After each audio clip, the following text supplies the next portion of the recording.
DDMS-ൽ entry ചെയ്തിട്ടുള്ള local purchase മരുന്നുകൾ freeze ചെയ്യുകയോ റിലീസ് ചെയ്യുകയോ നമുക്ക് തന്നെ ചെയ്യാവുന്നതാണ്. ഓർക്കുക, ലോക്കൽ പർച്ചേസ് ചെയ്തവ മാത്രം. ഇതിൽ നമ്മൾ സ്റ്റോക്ക് എന്ന ഹെഡിൻ്റെ താഴെയുള്ള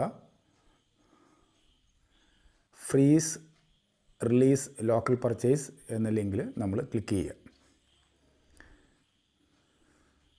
അങ്ങനെ ചെയ്യുമ്പോൾ നമുക്ക് വരുന്ന വിൻഡോയിൽ നമുക്ക് ആ മരുന്ന് ഏതാണോ ലോക്കൽ പർച്ചേസ്, ആ മരുന്ന് അവിടെ സെലക്ട് ചെയ്യാൻ സാധിക്കും.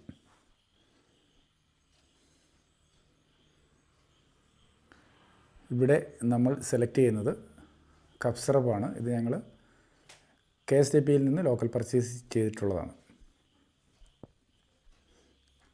സെലക്ട് ചെയ്യുമ്പോൾ മരുന്ന് അവിടെ വരും.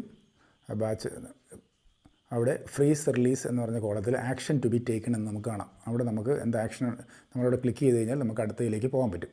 അവിടെ ക്ലിക്ക് ചെയ്ത് കഴിയുമ്പോൾ നമുക്ക് ആ മരുന്നിൻ്റെ ഡീറ്റെയിൽസ് വരുന്നുണ്ട്. കണ്ടില്ലേ, GH കോട്ടയം, അതിൻ്റെ ബാച്ച് നമ്പർ നമുക്ക് അവിടെ സെലക്ട് ചെയ്യാം.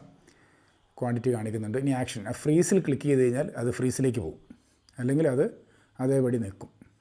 അപ്പോൾ നമ്മളോട് ചോദിക്കുന്നുണ്ട്, are you sure you want to freeze the batch. നമ്മൾ ക്ലിക്ക് ചെയ്തു, അപ്പോൾ അത് അത്രയും ക്വാണ്ടിറ്റി ഫ്രീസിലേക്ക് പോയി. ഇത് നമുക്കിവിടെ റിപ്പോർട്ട്സ് എടുക്കാൻ പറ്റും.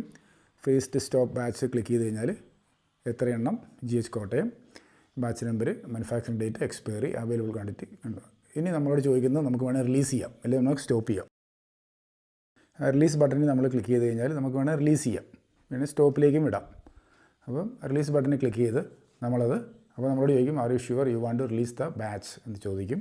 നമ്മൾ അത് ഓക്കെ അടിച്ചു കഴിഞ്ഞാൽ അത് റിലീസാകുകയും